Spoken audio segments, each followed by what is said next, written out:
Hello, everyone, and welcome back to the Spiritual Research Center here in Hamilton, Ontario. My name is Zachary Strong, and I am an engineering physics graduate, a biblical scholar, an author, and a musician.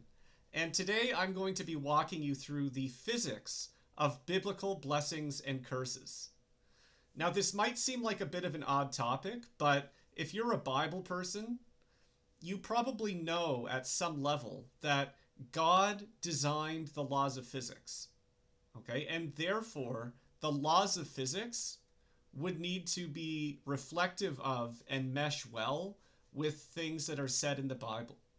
Okay, and in this video, I'm going to be showing you how the laws of physics actually work in such a way that it matches the blessings and curses and divine reward and divine punishment that is talked about in the Bible. So in order to do that, we're going to have to go through a few different topics. Okay, so the first one is the concept of concealed and revealed blessings, which is found in Judaism. Then we're going to be looking at entropy, information, and surprise. Then we're going to be looking at pain as a learning experience. And finally, we're going to touch on what Jordan Peterson has been writing about in terms of chaos and order. Okay, and what I'm going to do is I'm going to show you how blessings, curses, entropy, the laws of physics, and even Jordan Peterson's work all agree. Okay, they all work together. Okay, and I think this is really interesting, and hopefully you do too. So let's just jump right into it. Concealed and revealed blessings. Okay, so if we look in Deuteronomy chapter 28, we find a list of blessings and a list of curses. Okay, if you obey God, God will place you supreme above all the nations of the earth. If you do not obey God, okay, all the following curses will pursue you and overtake you.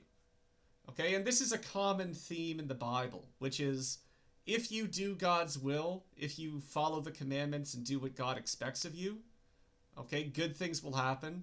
And if you don't, bad things will happen. Okay, and so this is a pretty common theme in biblical thought. But when we dive a little bit deeper into Jewish thought, we find that everything is for the good. We find that everything is for the good. So in order to illustrate that, I'm going to talk about concealed and revealed blessings, which you can find within an article called Blessings Within a Curse in Chabad.org. Okay? In truth, curses are nothing but blessings, writes Rabbi Shneur Zalman of Liadi. He quotes the Zohar, which speaks of a hidden and revealed reality. God, Torah, and man exist on a conscious and subconscious level. On the conscious level, these verses appear to be curses. On the subconscious level, the soul level, these curses are really blessings.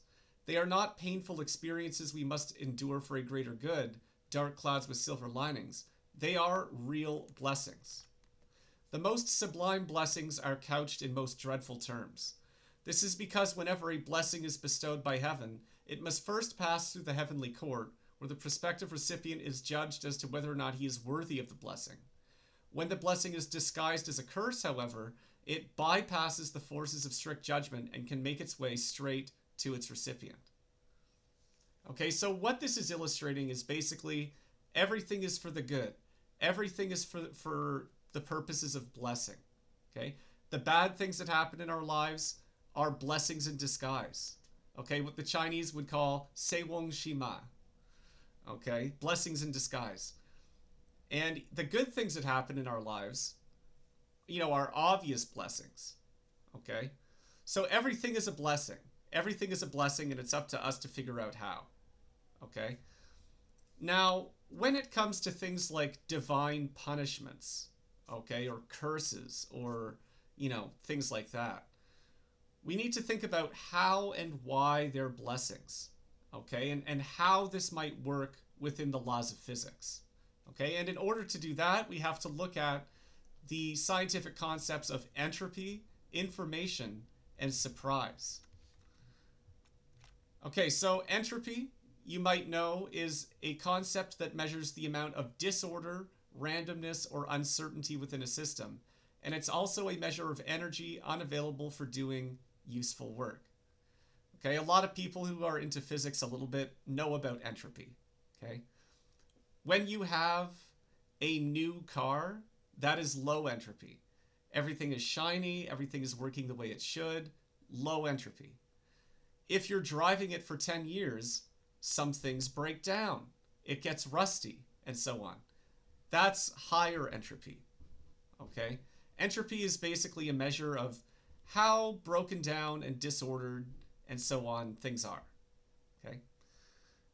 Now, in the 1940s, a major discovery was made, and that is when it comes to signals and communication. Okay, so in a 1948 paper called A Mathematical Theory of Communication, Claude Shannon observed that the informational value of a communicated message depends on the degree to which the content of the message is surprising.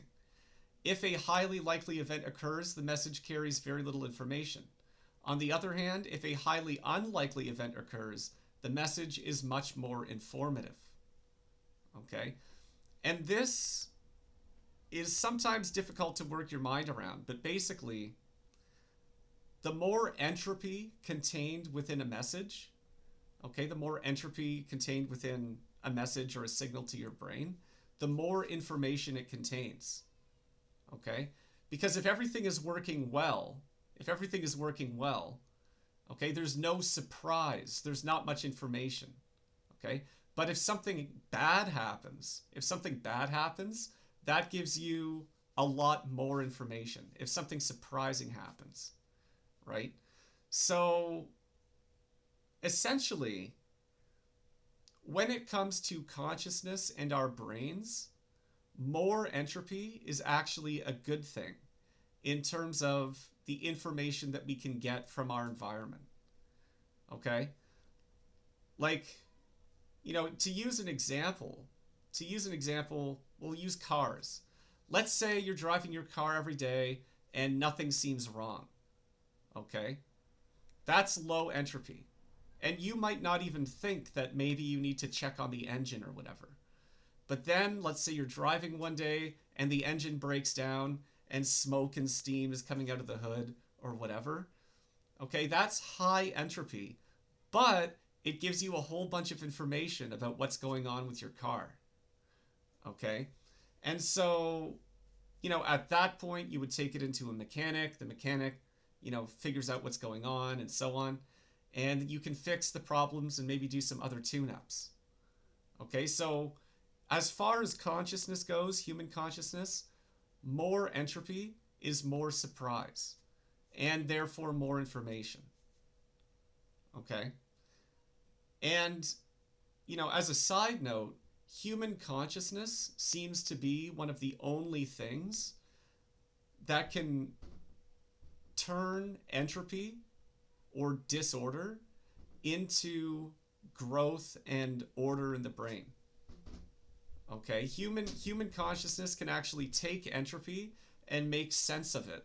Okay, which is basically in some way doing useful work with entropy. Okay? Which is odd because in physics, entropy is a measure of energy unavailable for work. But in our case, we're able to take that entropy and do something useful with it. Okay? We're not actually reducing the level of entropy in the universe by doing so, but we're actually able to make use of entropy, which is rather interesting. Okay? So anyway, how does this relate to blessings and curses? Okay? This brings us to pain as a learning experience. Okay, so if you think about blessings, okay, or good experiences, they have less information. They're less dense or heavy in terms of information. But in good times, you have to be especially proactive about learning. Okay? Now, curses, biblical punishments, and so on, are bad experiences. They have more information for you. They're more dense, they're more heavy, and they often force you to confront certain things about yourself. Okay? So a revealed blessing or something good doesn't contain as much information as a concealed blessing or something quote unquote bad, but they're still both blessings. Okay? Concealed blessings or biblical punishments are kind of like bumpers on the side of a bowling alley. Okay? And if you're going off the path, you get a punishment or a curse or something that bumps you back on track. Okay? That's kind of the purpose of it. And from the perspective of the laws of physics, okay, the bad experiences that you have contain a lot of information which allow you to reflect, improve, and get back on the path that you're supposed to be going on. Okay? Now, I think it's rather interesting that the laws of physics work this way. And I also think it's super interesting that the laws of physics reflect the spirituality of blessings and curses. Okay? The so-called curses that we get have more information, they bump us back on track, and so on. And I think it's really interesting and really ingenious that God designed the universe in this way. Okay? Now, the final thing I'll talk about in this video is the concept of chaos versus order. Okay, so this is something that Jordan Peterson is famous for talking about, and he basically says that there's something about the human being, whatever it is that makes us conscious, which interacts with the chaotic potential that constitutes reality and extracts out from that the order within which we live, and that there's something divine about that, and that's the value of the human being. Okay, so Jordan Peterson is not a physicist. I've read Maps of Meaning. He doesn't really mention entropy. He doesn't really mention information theory. But in his own work as a psychologist and philosopher, he's realized, in a narrative way, how the laws of physics work when it comes to human beings and consciousness. Okay? The concealed blessings or the chaos that we're confronted with, okay, function as growth opportunities, and we're able to learn from them and make order out of it. Okay? And that is kind of the essence of the human condition, is overcoming chaos, making sense of it, improving as people, improving the world around us, solving problems, confronting anomaly, as Jordan Peterson might say. This is kind of, how human beings work and how we've always worked. Okay? And, as I've outlined in this video, the laws of physics reflect that. Okay? The chaos that we confront is rich in information. Okay? As Jordan Peterson might say, the dragon has a hoard of gold, and if you confront the dragon, you get the gold. Okay? And this is reflected in the laws of physics. And it's also reflected in the concept of concealed and revealed blessings, and therefore biblical thought. It all comes together. It all makes sense. Okay? So that's all I really had to talk about in this video. If you liked this video, I've got more stuff like this on my channel. I've got a book called Ticket to Heaven, link in description. This covers a lot of psychology and neuroscience and this exact kind of thing. And I also talk about aesthetics, communism. I talk about that in this book. And this also includes a full proof for the Bible, including Genesis, Exodus, and so on. So Ticket to Heaven has a whole bunch of stuff. And if you like this video, make sure to like and subscribe. I'll be posting more about, biblical physics and biblical truth and proofs for the Bible and so on. That's going to be the kind of stuff you find on my channel, as well as, music when I get around to making it. So anyway, thank you very much for your time. I hope you enjoyed this, and may you see revealed blessings primarily, and may the concealed blessings you receive be highly instructive.